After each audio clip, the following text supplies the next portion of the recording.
Assalamu alaikum wa rahmatullahi ta'ala wa barakatuh. Ndugu zangu watukufu wapenzi wa Allah, leo tena tarehe 13 mwezi wa 6 2026, taasisi yenu ya Khidmatul Umma chini ya mwenyekiti wake Sheikh Arif Suria, Allah leo ametuafikisha, tumekuja mtaa wa Yomboreli, wilaya ya Temeke.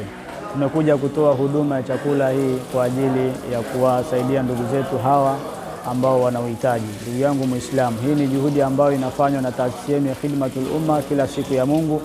Wewe pia tunakukumbusha ndugu yangu, Allah amekujalia, basi toa kwa ajili ya kuwawezesha wale ambao ni wahitaji.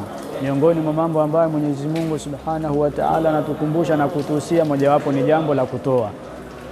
Ndugu yangu Muislamu, wewe ambaye Allah amekujalia kipato, basi toa kwa ajili ya kuwawezesha wale ambao ni wahitaji. Lakini pia tunakukumbusha, changia kwa namba zinazopita hapo chini, sisi tutafikisha. Jazakumullahu khair wa asan jazaa fi darain. Shukran.